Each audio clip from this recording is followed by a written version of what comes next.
سے وابستہ لوگوں کی نفرت، اخراج، مقاطعہ، گالیوں، بد زبانیوں اور تحقیر آمیز باتوں کا شکار ہوتے ہیں، جس کے نتیجے میں حالات بگڑتے چلے جاتے ہیں، اور وہ لوگ جنہوں نے اپنے گھر بار، اپنی جانیں، اپنی اولاد، اپنے مال، اپنا وقت، اپنا سب کچھ 50 60 سال تک اس جماعت پر قربان کیا ہوتا ہے، انہیں جماعت کے لوگوں کے اس بے حس اور تھینک لیس طریق پر بہت حیرت ہوتی ہے کہ ایسا کیا ہم سے خطا ہو گئی جس کے نتیجے میں ابھی ہمارے بیوی بچے، ہمارے بہن بھائی، ہمارے ماں باپ، ہمارے داماد، ہماری بہویں سب اس جماعت میں موجود ہیں، لیکن جس طریقے سے یہ ہمارے ساتھ نفرت آمیز سلوک کر رہے ہیں، اس چیز پر انہیں بہت حیرت ہوتی ہے، جس کے نتیجے میں بعض تو خاموش ہو جاتے ہیں اور بعض مقابلے پر اتر آتے ہیں۔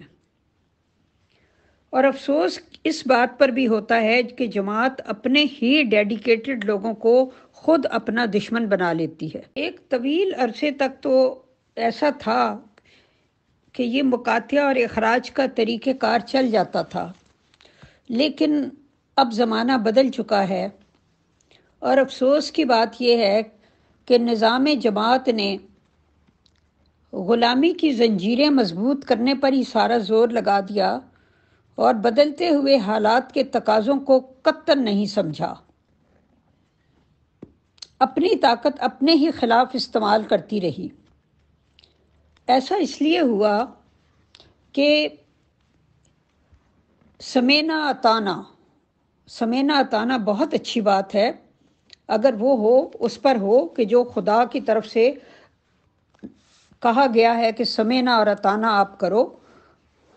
اور باقی چیزوں کے بارے میں اللہ تعالیٰ نے بھی کہا ہے کہ ہم نے تم کو عقل دی ہے، غور و فکر کرو، سوچو سمجھو اور اس کے مطابق فیصلہ کرو، اور اپنے جو اولو الامر ہوتے ہیں ان کے آگے بھی کمپلیٹ سرنڈر آپ کو تب جائز ہے جب وہ آپ کو خدا اور رسول کے حکم کے مطابق چلا رہے ہوں، ورنہ آپ وہاں سوال کر سکتے ہیں۔ لیکن ہوا یہ کہ پوری جماعت کو کچھ اس طرح سے ذہنی لحاظ سے ایسا کر دیا گیا کہ وہ کبھی بھی اپنے اوپر اقتدار رکھنے والوں کو یہ بتانے کی جرت ہی نہیں کر سکی کہ زمانہ تبدیل ہو گیا ہے، ہمارے تیر ہمارے ہی خلاف استعمال ہوں گے۔ ختم نبوت والے جو تھے وہ میرا خیال ہے کہ گزشتہ 100 سال میں بھی جماعت کو اتنا نقصان نہیں پہنچا سکے تھے جتنا کہ میں سمجھتی ہوں نظام جماعت کے غلط فیصلوں نے اپنے لوگوں کے ہاتھوں جماعت کو پہنچوایا، کیونکہ وہ کہتے ہیں گھر کا بھیدی لنکا ڈھائے۔ جب تک ختم نبوت والوں سے بات ہوتی تھی، دیگر مسلمانوں سے، عیسائیوں سے اور باقی لوگوں سے بات ہوتی تھی تو بات علمی لیول کی رہتی تھی، ایمانی لیول کی رہتی تھی، دلائل کی رہتی تھی۔ لیکن جب اس سوشل میڈیا کے دور میں یہ جو اخراج اور مقاطعہ کا سلسلہ شروع ہوا، جو چل رہا تھا پہلے سے شروع کیا ہونا تھا، مطلب یہ ہے کہ یہ پھر ان کے اپنے خلاف گیا، اور اس کے نتیجے میں جو جو الزامات لگے اور جو جو تاریخ کھنگال کے حقائق اور چیزیں نکالی گئیں، پھر وہ بات جو تھی وہ اخلاقیات وغیرہ پہ آ گئی، اور وہ علمی دلائل وغیرہ جو تھے اور وہ ساری باتیں حیات مسیح، وفات مسیح وغیرہ وہ کہیں پیچھے چلی گئیں، اور لوگوں نے یہ پوچھنا شروع کیا کہ یہ جو آپ کے دامن پر دھبے ہیں پہلے ان کو تو صاف کر لیں، وہ بھی بات ہو جائے گی انشاءاللہ، وفات مسیح، حیات مسیح اور باقی چیزوں پہ بھی علمی مسائل پہ بات ہو جائے گی، لیکن پہلے ان باتوں کا تو جواب دیں،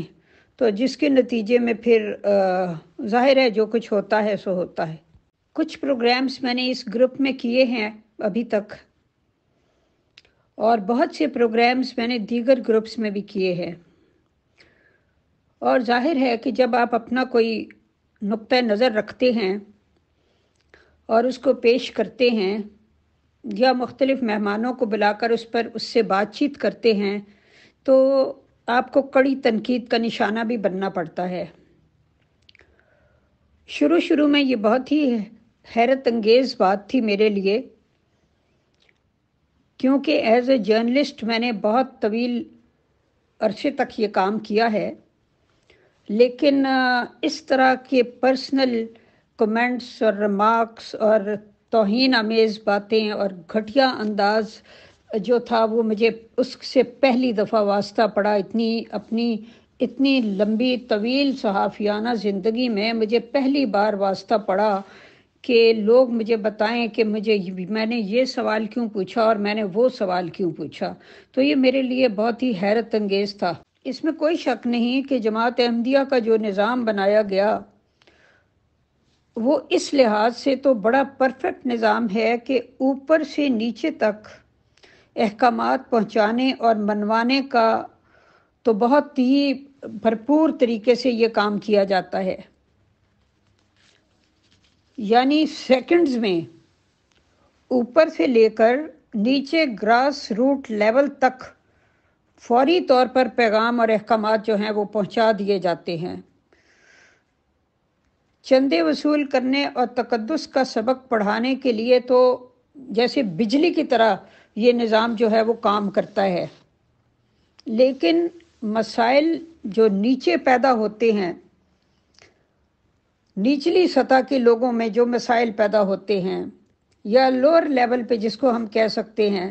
ان مسائل اور دکھوں کو اوپر تک پہنچانے کا قطعاً کوئی انتظام نہیں۔ پورے کا پورا نظام اس سے بالکل غافل ہے، لہٰذا یہ یک طرفہ طور پہ کام کرتا ہے۔ حالانکہ کسی بھی نظام کو جب تک کہ وہ دو طرفہ کام نہ کرتا ہو وہ اس سے کوئی بھی اچھے نتائج برآمد نہیں ہوتے۔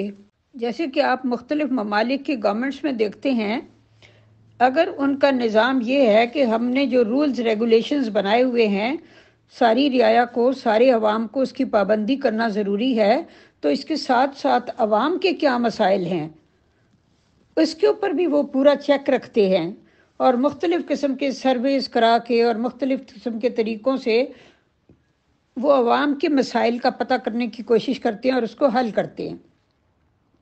تاکہ عوام کے درمیان کوئی بے چینی نہ پھیلے، کوئی بدمزگی نہ پھیلے۔ لیکن یہاں یہ مسئلہ ہے بہت بڑا، میں بہت ہی معذرت کے ساتھ احمدی بہن بھائیوں سے یہ بات کرنا چاہتی ہوں کہ یہاں یہ بہت بڑا مسئلہ ہے کہ سوال کرنے اور بات کرنے کو ہی بغاوت اور غداری کے مترادف سمجھ لیا جاتا ہے، حالانکہ اگر بات اوپر نہیں پہنچائی جائے گی، بات کی ہی نہیں جائے گی، تو کس طریقے سے ان مسائل کا حل نکلے گا جو پیدا ہو رہے ہیں نچلی سطح پہ۔ اور کوئی بھی نظام آئیڈیل نہیں ہوتا۔ جو رسول اللہ صلی اللہ علیہ وآلہ وسلم کے بعد کی خلافت تھی وہ 30 سال بھی نہیں چلی، وہاں بھی خرابیاں پیدا ہو گئی تھیں، تو خرابیاں پیدا ہو جاتی ہیں انسانی نظاموں میں۔ تو یہاں کیسے ہو سکتا ہے کہ 125 سال گزر کر بھی کسی قسم کی کوئی خرابی نہ پیدا ہوئی ہو اور آئیڈیل صورتحال ہو؟ تو یہ تو میں سمجھتی ہوں کہ جس کو کہتے ہیں کہ بلی کو دیکھ کر کبوتر آنکھیں بند کر لے، تو جو اس کا مطلب یہ نہیں کہ وہ اس کی جان بچ جائے گی اور وہ بلی جو ہے وہ بھی اس کو نہیں دیکھ رہی ہوگی، ایسا نہیں ہوتا۔ جو مسائل پیدا ہوتے ہیں ان کو منظر عام پہ لانا ہوتا ہے، ان کا حل تلاش کرنا ہوتا ہے، باہمی افہام و تفہیم ہوتی ہے، لیکن جب کسی تقدس کے درجے کو اتنا بڑھا دیا جائے کہ بات کرنا گناہ تصور ہو تو پھر صورتحال بگڑتی چلی جاتی ہے۔ اس نظام کو جتنا زیادہ ہم تنقیدی نقطہ نگاہ سے دیکھتے ہیں تو ہمیں محسوس ہوتا ہے کہ اس نظام کو بنایا ہی تخلیق کرنے والوں نے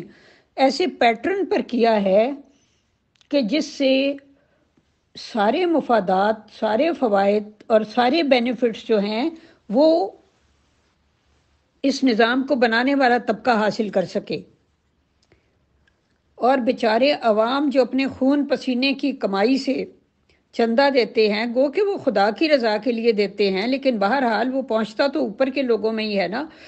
تو ان بیچاروں کی ویلفیئر کے لیے ان میں سے بھی بعض غریب ہوتے ہیں، بعض کے حالات بگڑ جاتے ہیں، بعض کی ویسے کوئی بات نہیں سنی جا رہی ہوتی، اور مطلب ان کے ہزار مسائل ہوتے ہیں۔ یہ نظام ان کی داد رسی کرنے کے لیے نہیں ہے، بلکہ اس کی بناوٹ میں یہ چیز رکھی گئی ہے کہ یہ صرف برسر اقتدار طبقے کو فائدہ پہنچا سکے، اور نیچے جو لوگ ہیں بیچارے مظلوم، لاچار، پسے ہوئے، ان کی طرف توجہ نہیں ہے۔ مختلف نظارتیں اور محکمے بنا کر ایک ایسی بیوروکریسی کو پروان چڑھایا گیا ہے جس نے لوگوں کی زندگی اجیرن کر دی ہے، اور روحانی گروتھ کا قصہ ایک قصہ پارینہ بن کر رہ گیا ہے۔ ہر دور میں احتجاجی آوازیں بلند ہوتی رہیں جن کو اخراج اور مقاطعہ یا جبر و تشدد سے کچل دیا گیا۔ بے شمار ڈیڈیکیٹڈ لوگ جو مرزا غلام احمد قادیانی صاحب پر ایمان لا کر جماعت احمدیہ میں شامل ہوئے تھے، ان بیچاروں کو ذرا سا سوال کرنے پر یا بات کرنے پر یا نظریے کا اختلاف رکھنے پر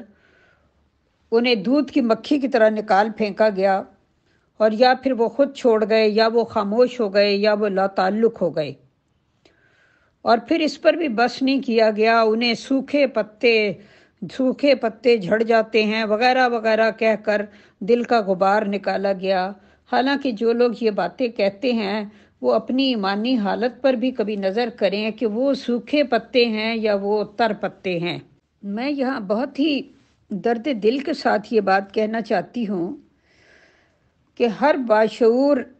احمدی جو آج کے حالات دیکھ رہا ہے لیکن وہ آواز بلند نہیں کر سکتا، تو اس کو تو ایسے لوگوں کا تھینک فل ہونا چاہیے جو باہر نکل کر آپ ہی کی خاطر، آپ کی فلاح کے لیے، آپ کی فلاح و بہبود کے لیے ان خرابیوں کی نشاندہی کر سکتے ہیں جس سے آپ اور آپ کی آئندہ نسلیں بچ سکتی ہیں، کیونکہ بیرونی ممالک میں لوگوں کو، نئی نسلوں کو اس طرح ذہنی غلام بنا کے رکھنا آسان نہیں ہوگا۔ یہ ممکن نہیں ہے، آج کے دور میں پاسبل نہیں ہے، دنیا بدل گئی ہے۔ تو خدارا جو لوگ آپ ہی کے لیے کام کر رہے ہیں، آپ اندر رہتے ہوئے وہ کام نہیں کر سکتے۔ بعض اصلاحی کام ہوتے ہیں وہ باہر نکل کے کرنے پڑتے ہیں، کوئی دشمنی نہیں ہوتی کسی سے،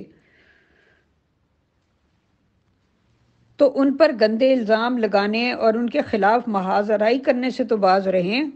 خدارا اتنا تو آپ لوگ کریں، چلیں آپ نہیں بول سکتے تو کوئی بول رہا ہے تو اس پہ گندے الزامات لگانے اور اس کے خلاف ایک محاذ بنانے سے باز رہیں۔ یہ چند عورتیں، انہوں نے بہت کچھ داؤ پہ لگایا ہے، آسان نہیں ہے۔ اس جماعت میں جہاں بڑے بڑے مرد جو ہیں وہ اس طرح سر جھکا کے، اور میرا مطلب بالکل اپنے آپ کو زیرو کر کے وہ اپنے خلیفہ کے سامنے کھڑے ہوتے ہیں، انہیں آنکھ اٹھانے کی اجازت نہیں ہے، انہیں نہ میں سر ہلانے کی اجازت نہیں ہوتی، انہیں کسی قسم کا اختلاف کرنے کی اجازت نہیں ہے، انہیں بات کرنے کی اجازت نہیں ہے، ان کا کام صرف سر جھکا کے کھڑے رہنا ہے، حتیٰ کہ کسی کو نظر اٹھا کے دیکھنے کی بھی اجازت نہیں ہوتی۔ تو ایسی صورتحال میں اگر چند عورتیں، یہ نہیں کہ وہ بری عورتیں ہیں، ان کے بھی گھر بار ہیں، ان کے خاوند ہیں، ان کے بچے ہیں، ان کا سب فیملیاں ہیں، اگر انہوں نے یہ ہمت کی ہے اور انہوں نے اس ظلم کے خلاف، اب ملائیشیا میں، تھائی لینڈ میں اور باقی جگہیں جو ہیں جہاں جہاں بھی مہاجرین ہیں، وہ کوئی ہمارے رشتہ دار تو نہیں ہیں، لیکن محض ایک انسانیت کا درد ہوتا ہے، انسانیت کے حوالے سے بھی انسان کے اوپر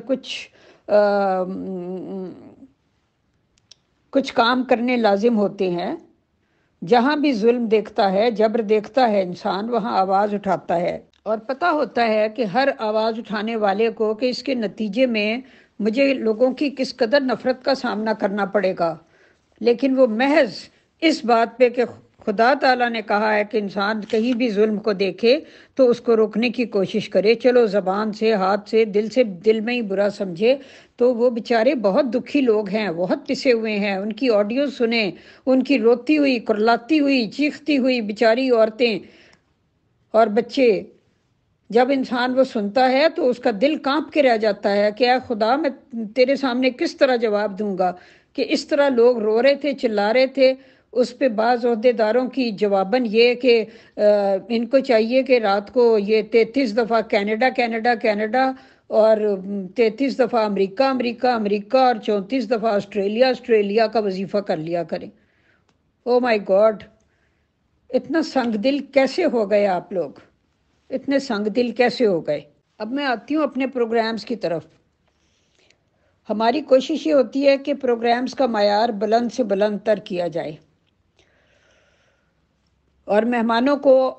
کھل کے اپنا نقطہ نظر بیان کرنے کا موقع دیا جائے۔ ہم کبھی بھی کسی کو پہلے سے نہیں کہتے کہ آپ نے یہ کہنا ہے تو یہ نہیں کہنا، جو ان کا جی میں آتا ہے وہ کہتے ہیں۔ بعض پروگرامز جو ہیں وہ پریزنٹیشن پر مبنی ہوتے ہیں، یعنی کسی نے تحقیق کی ہے کسی چیز کے معاملے میں، کسی بک کے معاملے میں، یا اس نے خود لکھی ہے یا کچھ اور ہے، اور وہ ایک پریزنٹیشن دینا چاہتا ہے کہ اس نے اس کتاب میں یہ سوال اٹھایا ہے، یا جس کتاب کی وہ بات کر رہا ہے اس میں یہ باتیں بیان کی گئیں۔ تو ظاہر ہے اس دوران میں تو ہمارا زیادہ بولنا بنتا نہیں ہے۔ ہماری کوشش یہ ہوتی ہے کہ جس نے پریزنٹیشن پیش کرنی ہے اس کو پورے طریقے سے اپنا نقطہ نظر بیان کرنے کا موقع دیا جائے، تو وہاں ہماری کوشش ہوتی ہے کہ ہم خاموش رہیں۔ لیکن بعض پروگرامز جو ہوتے ہیں وہ سوال جواب کے ہوتے ہیں، وہاں ہماری کوشش یہ ہوتی ہے کہ جس سے سوال کیا جا رہا ہے وہ ان نیسیسری ڈیٹیلز میں جانے کی بجائے ٹو دی پوائنٹ رہے اور مختصر اپنی بات کو کرے، تاکہ ہم جلد سے جلد اس کے افکار اور نظریات اور اس کی جو خیالات وغیرہ ہیں ہم ان کو جانچ سکیں۔ تو ہمارے پاس ڈھیر سوال ہوتے ہیں لیکن وہ سب دھرے کے دھرے رہ جاتے ہیں، اس وجہ سے کہ جو مہمان آتا ہے اس کو اپنی آواز سننے کا بعض اوقات اتنا شوق ہوتا ہے کہ وہ بہت مختصر بات کو بہت طویل کر دیتا ہے، اور بار بار توجہ دلانے کے باوجود بھی وہ ہماری بات کو سنی انسنی کر دیتا ہے، تو ظاہر ہے کہ پھر وہاں پہ کچھ مجبوریاں آڑے آ جاتی ہیں۔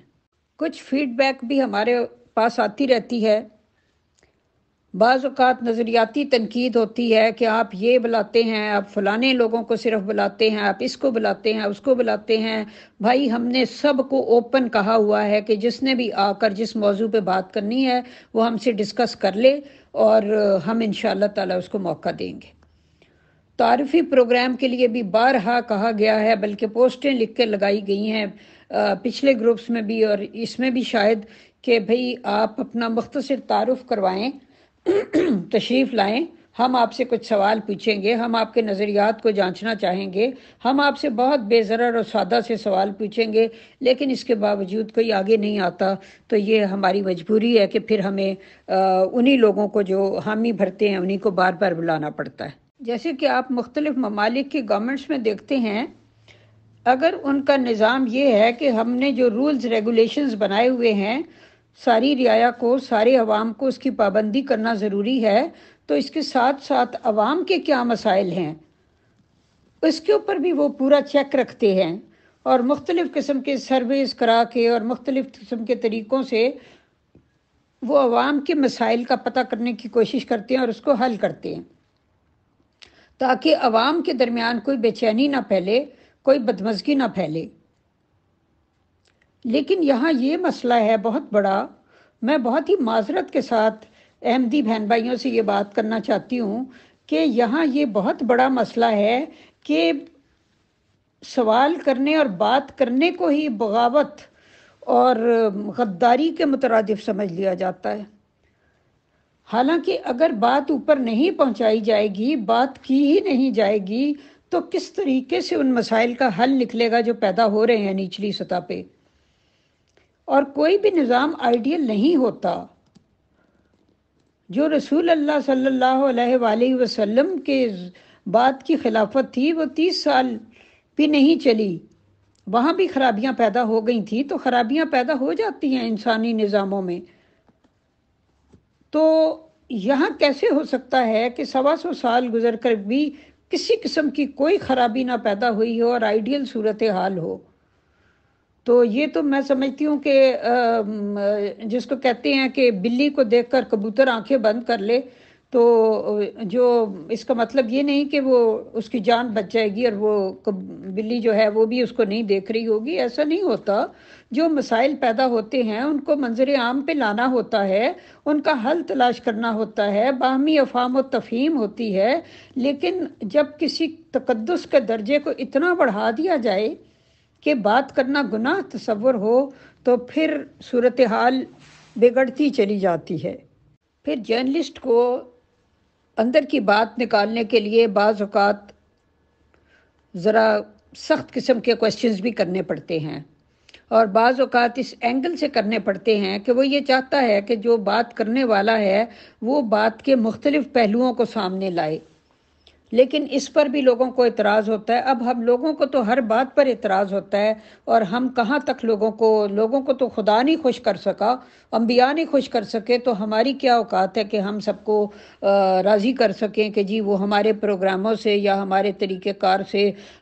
یا ہمارے گروپ سے مطمئن ہوں۔ تو یہ ہمارے لیے پاسبل نہیں ہے۔ اس لیے ہم جہاں تک ہو سکے اخلاص کے ساتھ، دیانتداری کے ساتھ، اچھی نیت کے ساتھ اپنا کام کرتے ہیں۔ اب جو نہیں خوش ہوتا تو پھر ہماری مجبوری ہے، ہم کچھ نہیں کر سکتے۔ بعض اوقات ہمارے پروگرامز میں ایسے مہمان بھی آتے ہیں جنہوں نے جماعتی لوگوں کے ہاتھوں شدید قسم کی ذلت اور تحقیر کا سامنا کیا ہوتا ہے، اور ہر اینگل سے ان بیچاروں نے ظلم سہے ہوتے ہیں، ان کے گھر ٹوٹے ہوتے ہیں، ان کے بہت سے مسائل ہوتے ہیں، ان کے ایموشنل سکارز اتنے گہرے ہوتے ہیں کہ وہ ان کے پر قابو نہیں پا سکتے، تو ان کی زبان سخت ہو جاتی ہے۔ جس کو چوٹ لگتی ہے اس کی زبان میں تھوڑی سی اگر بٹرنس آ جائے تو دوسرے لوگوں کو صبر کرنا چاہیے۔ جس طرح مسیحا کو بعض اوقات آپریشن کرنے کے لیے تیز نشتر استعمال کرنا پڑتا ہے،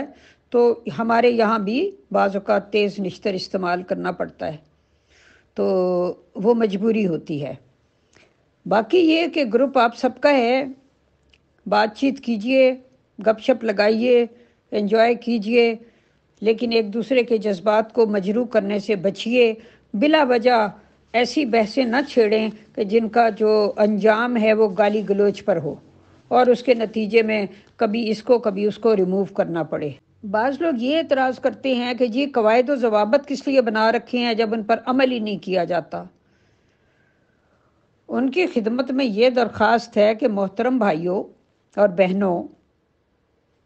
خدا تعالیٰ نے اس دنیا کو سدھارنے کے لیے 1,24,000 پیغمبر بھیجے، جنہوں نے آ کر قواعد و ضوابط بنائے، بتائے، اور لوگوں کو کہا کہ ان پر عمل کرنے سے معاشرہ ایک جنت نظیر معاشرہ بن سکتا ہے۔ لیکن آپ دیکھ لیں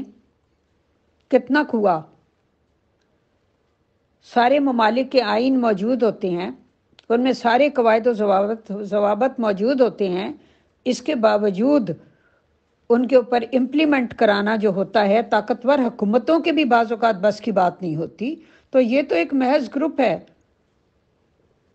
تو یہاں تو قواعد و ضوابط پیشی کیے جا سکتے ہیں تاکہ یہ ہو کہ جو بھی باشعور سمجھدار لوگ ہیں وہ ان کو پڑھیں اور کوشش کریں کہ ہم اس پہ عمل کریں، تاکہ ہم اس گروپ میں ایک پلیزنٹ ماحول کریٹ کر سکیں۔ کسی سے بھی کوئی بھی چھوٹی اس کلاس کے بچے نہیں ہیں، پریپ کے یا نرسری کے، کہ زور زبردستی سے کسی سے قواعد و ضوابط پر عمل کرایا جائے، یہ پاسبل نہیں ہوتا۔ میں معافی چاہتی ہوں اگر میری بات طویل ہو گئی ہو، تو فی الحال کچھ یہ نکات ذہن میں آ رہے تھے، اور بہت سے لوگ ہمیں پروگرامز کی کوالٹی بہتر کرنے کے لیے تجاویز دیتے ہیں۔ ہم ہر تجویز کا خیر مقدم کرتے ہیں، ان تجاویز دینے والوں کا شکریہ ادا کرتے ہیں، کیونکہ ظاہر ہے وہ کنسرن فیل کرتے ہیں تبھی وہ تجاویز دیتے ہیں۔ لیکن بات یہ ہوتی ہے کہ جب پروگرامز آپ کر رہے ہوتے ہیں تو بہت سی چیزیں آپ کے ہاتھ میں نہیں ہوتی، کبھی بھی آئیڈیل صورتحال نہیں ہوتی۔